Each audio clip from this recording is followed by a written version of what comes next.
Hi, Chucky. Good afternoon. Thank you so much for having us in your home today. It's a beautiful home. You have so many unique things from, seems like around the world. Thank you for my beautiful flowers. Yeah, you're They're welcome.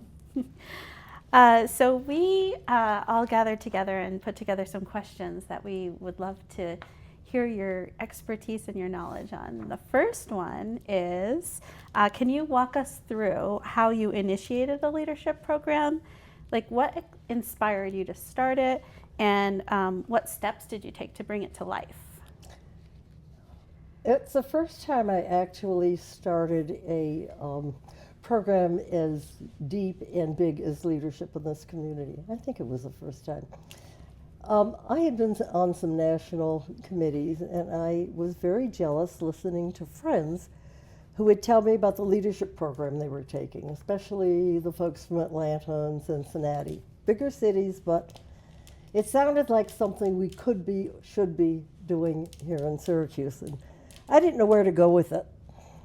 So I guess one hot summer day, I sat outside and actually drew up a background paper, why I thought Syracuse needed a leadership program. And okay, I had this paper in front of me. Now what do you do with it? And my husband had been working with the mayor, Tom Young, on some issues, and he said, why don't you go to the mayor with it, see what he thinks. And I did. And Tom Young, who was the mayor at that time, grabbed onto it and said, I don't think we ought to do it without the county and the Chamber of Commerce. So we went to visit the Chamber of Commerce, and they said, yeah, so let's see what your program looks like. Didn't have one. Marty Yenowin, who I absolutely adore, was the vice president of the Chamber's board, and they assigned Marty and me to work together to create a program called Leadership. We had zero money.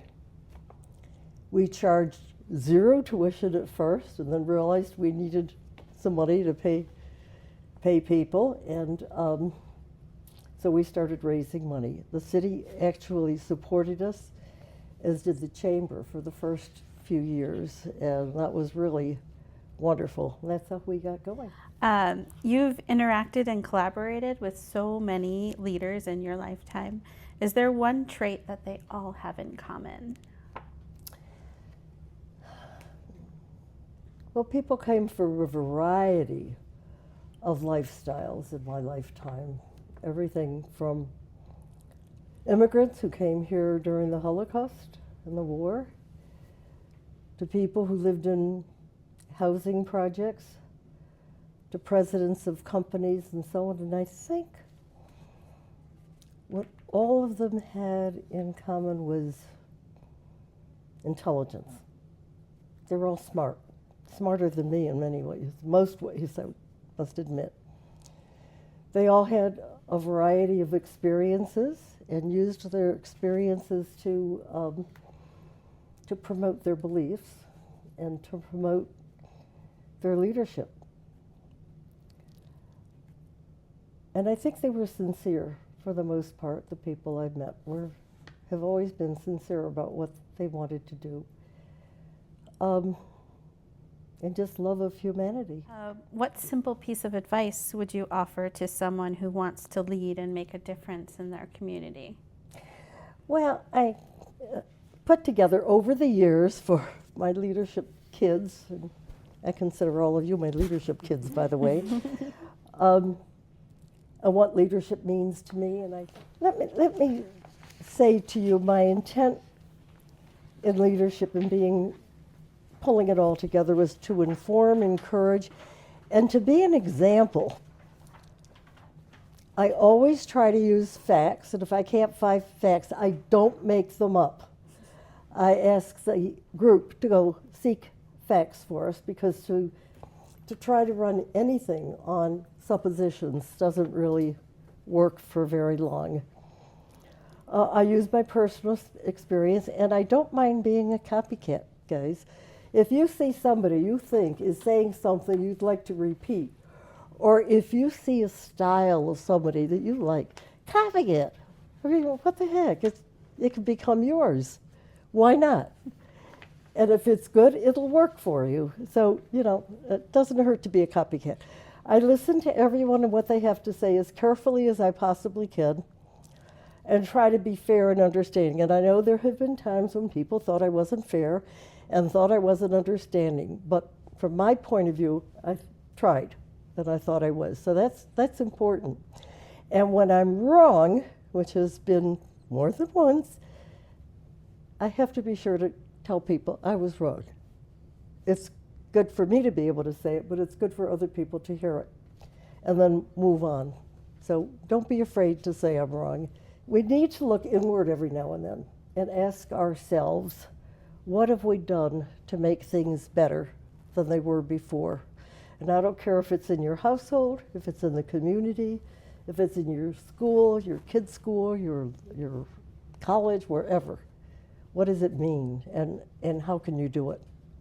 Have you done anything to make improvements to our community, our neighborhood, our city, with those we love, and to bring my theory, social justice, and human rights to all? I believe the place where we live is only on loan to us from previous generations, to protect, to preserve, and to make even better for our future generations. And that comes from a Chinese proverb. It's not mine. I believe the great law of the Haudenosaunee, which holds it appropriate to think 7 generations ahead and decide whether decisions that are made today would benefit children 7 generations in the future. And I thank the Onondagas for teaching me that.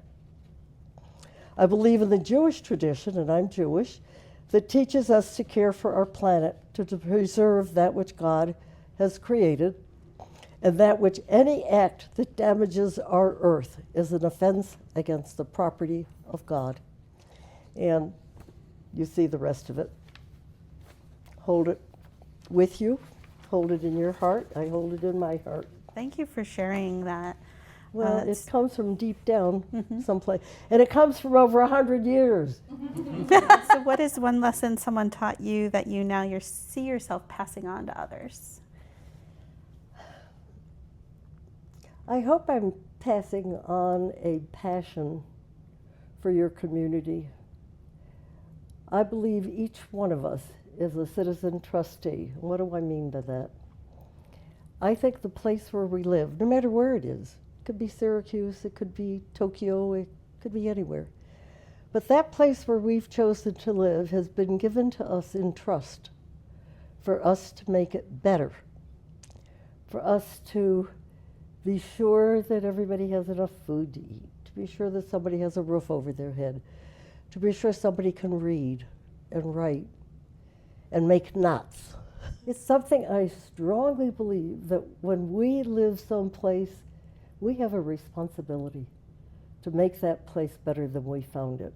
And that's what leadership to me is all about. How do you envision the future of Leadership Greater Syracuse over the next 10 or 20 years? And what impact do you hope it will have on the community and its leaders? Well, I see all of the leaders that are here in this room and the leadership class this year taking on other people, no matter what age, and helping them become leaders themselves. I believe each one of you is going to take on a responsibility. You're going to feel that trusteeship that is inside of you, that is your responsibility for this community, or any community where you live. I don't care where you go. But it's up to each one of us. I mean, if we don't pick up the sword and work with it to make our communities better, we don't belong there, in my opinion. And I don't care how you do it. Last question is, what message would you like to leave for the next generation of leaders? Go for it. You'll find your own niche, I think, as you have moved out into the community. Now you've had your whole year and you've visited a number of places. You've heard about the needs of the community. Find a place either that complements your education, complements your family life, or complements your work. Can I share my favorite book with you? Please do. Okay, my favorite book is Oh, the Places You'll Go by Dr. Seuss, and I'm sure some of you have seen it, but I've got some passages that are just for you. And let me see if I can find them. Well, congratulations. Today is your day. You're off to great places. You're off and away. You've got brains in your head. You've got feet in your shoes. You can steer yourself any direction you choose. You're on your own. And you know what you know. And you are the guy who will decide where you'll go. You'll look up and down streets, look them over with care. About some you'll say, I don't choose to go there. With your head full of brains and your shoes full of feet, you're too smart to go down any old street. And you may not find any you'll want to go down.